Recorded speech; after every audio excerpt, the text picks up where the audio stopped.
இன்னைக்கு நம்ம செய்ய போகிறது ஆட்டு ஈரல். அதுக்கு தேவையான பொருட்களை பார்த்துடலாம். முதல்ல 2 மீடியம் சைஸ் பெரிய வெங்காயம் கட் பண்ணி வச்சுருக்கேன். 2 பெரிய தக்காளி கட் பண்ணி வச்சுருக்கேன். 1.5 ஸ்பூன் இஞ்சி பூண்டு பேஸ்ட்டு, 4 பச்சை மிளகாய் எடுத்து வச்சுருக்கேன். கொஞ்சம் கருவேப்பிலை. இது 1/2 கிலோ ஆட்டு ஈரல். இது மஞ்சத்தூள், பெப்பர், மிளகாத்தூள்லாம் போடும் போது உங்களுக்கு நான் சொல்கிறேன். இப்போ நம்ம ஸ்டவ் பற்ற வச்சுக்கலாம்.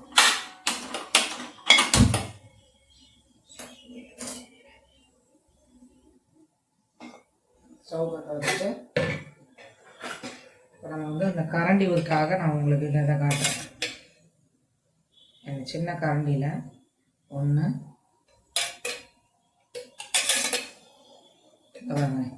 2 அவ்வளோதான். இந்த கரண்டியில் 2 ஊற்றிருக்கேன். குட்டி கரண்டி தான். எண்ணெய் காஞ்சிச்சு. நம்ம கொஞ்சம் கடுகு போட்டுக்கலாமா? கொஞ்சமாக ஒரு சின்ன ஸ்பூனில் கொஞ்சம் கடுகு பொரிஞ்சிச்சு. கொஞ்சம் மீடியம் ஃப்ளேமில் வச்சுக்கோங்க. அது 2 வெங்காயம் கட் பண்ணி வச்சுருக்கேன். அந்த 2 வெங்காயத்தை போட்டு நல்லா கிளறி விட்டுக்கோங்க. நல்லா வதக்கி விடுங்க. கொஞ்சம் வெங்காயம் நல்லா வெந்துருட்டோம். ரொம்ப ப்ரௌன் ஆக வேண்டாம். நல்லா வெங்காயம் வெந்துச்சுன்னா தெரியும்ல உங்களுக்கு, ஒயிட்டும் இருக்காது, ஒரு மீடியம் இதில் இருக்கும். அந்த மாதிரி வெங்காயம் வதங்கிறதுக்கு வேண்டி இப்போ 1/4 ஸ்பூன் உப்பு போட்டுக்கோங்க.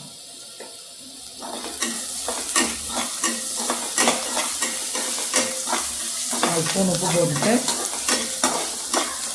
இப்போ அந்த வெங்காயம் கலர் சேஞ்ச் ஆகிடுச்சா? வெங்காயம் கலர் சேஞ்ச் ஆகிடுச்சு. இப்போ தக்காளியை போட்டுக்கோங்க.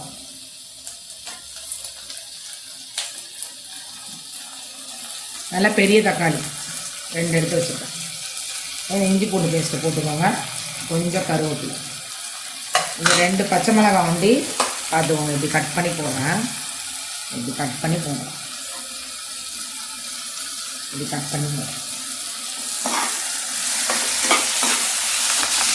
இப்போ நான் 1/4 உப்பு போட்டோம் இல்லையா?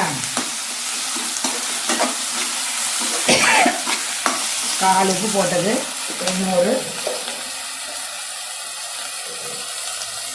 இன்னொரு சின்ன அந்த 1/4க்கும் கம்மி தக்காளி வதங்கிறதுக்கு வேண்டி.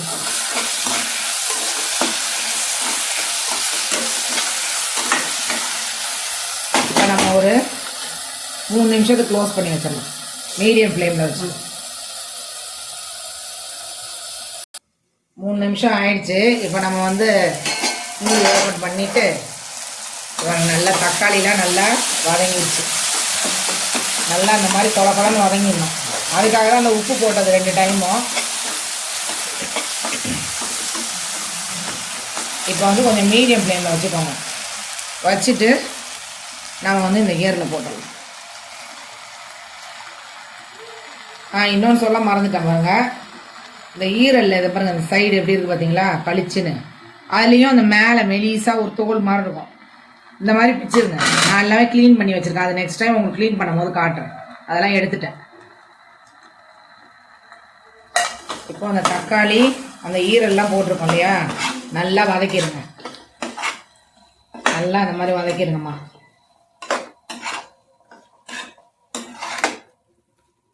இப்போ கொஞ்சம் ஃப்ளேமை ஹை பண்ணிக்கோங்க.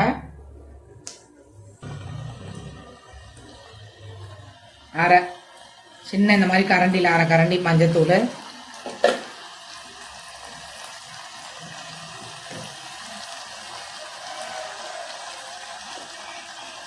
1/2 ஸ்பூன் கரம் மசாலா,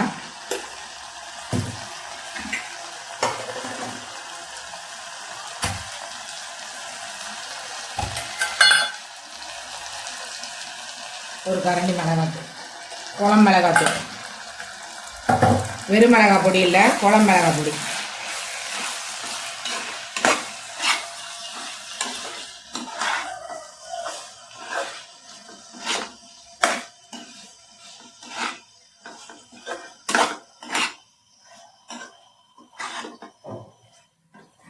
நல்லா வதக்கிக்கோங்க, மசாலாலாம் கலந்துக்கிற மாதிரி. டேஸ்ட் பண்ணி பார்க்குறேன். நான் உப்பு போடல ஃப்ரெண்ட்ஸ், நான் அந்த காலும் அந்த கொஞ்சோண்டு சிட்டியும் போட்டேன் பாருங்கள். இப்போ நான் வந்து ரொம்ப கம்மியாக தான் போட போகிறேன்.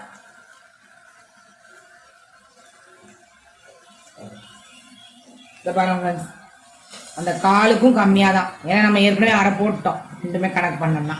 அவ்வளோதான், இதுக்கு மேலே உப்பு போடவே வேண்டாம்.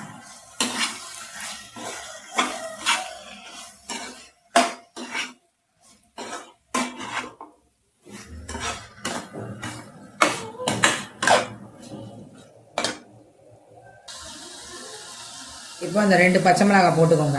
நல்லா அந்த மிளகாத்தூள்லாம் போட்டு உப்பெல்லாம் போட்டு கிளறிட்டோம் இல்லையா. இப்போ வந்து இந்த 2 பச்சை மிளகாவையும் போட்டுக்கோங்க. 4 எடுத்து வச்சுருந்தேன், முதல்ல 2 போட்டேன், இப்போ 2 போட்டுருந்தேன்.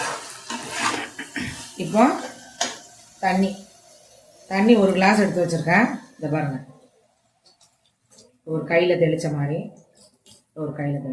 அவ்வளோதான் தண்ணி. இது பாருங்கள், இவ்வளோ பெரிய கிளாஸில் அவ்வளோ, இந்த கையில் 2 கையில் தண்ணி தெளித்த மாதிரி, அவ்வளோதான். ஏன்னா செமி கிரேவி தான் நம்ம செய்யறது.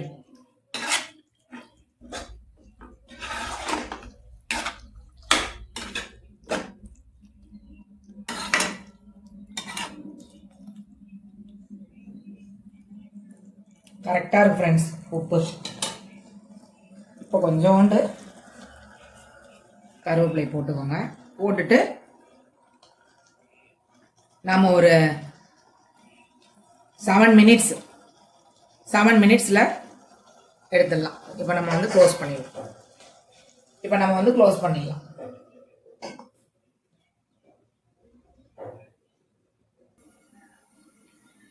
ஓப்பன் பண்ணி பார்த்துடலாமா? 8 நிமிஷத்துக்கு மேலே, 7 நிமிஷத்துக்கு மேலே ஆயிடுச்சு. 1 நிமிஷம் அதிகமாகவே ஆயிடுச்சு. ஒன்றாவது கரெக்டாக இருக்கும். நான் கொஞ்சம் ஹைலியே தான் வச்சுருக்கேன். பாருங்க, வெந்துருச்சு.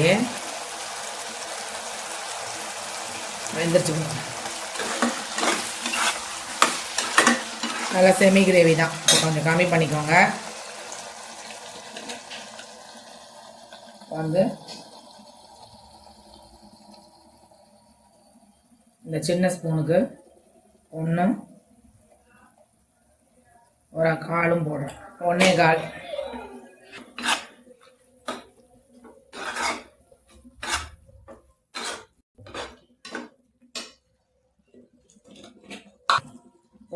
பெப்பர் போட்டிருக்கேன். நல்லா இந்த மாதிரி பரட்டி விடுங்க. மீடியம் ஃப்ளேமில் தான் வச்சுருக்கேன். இப்போ நல்லா வெந்துருச்சு பாருங்கள். எல்லாம் கிரேவிலாம் கரெக்டாக ப்ராப்பரான ஸ்டேஜில் வந்து இருக்குது. இப்போ வந்து நம்ம ஸ்டவ் ஆஃப் பண்ணிடலாம். ஆஃப் பண்ணிவிட்டு இந்த கருவேப்பிலை இருக்கு பாருங்கள், அது போட்டுருங்க. அவ்வளோதான். இப்போ ஒரு கலக்கிறேன்.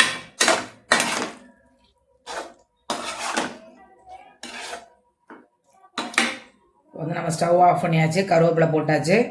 இப்போ ஆட்டு ஈரல் பெப்பர் கிரேவி ரெடி ஆகிடுச்சு. உங்களுக்கு இது பிடிச்சிருந்தா லைக் பண்ணுங்கள், சப்ஸ்கிரைப் பண்ணுங்கள். Thank you friends.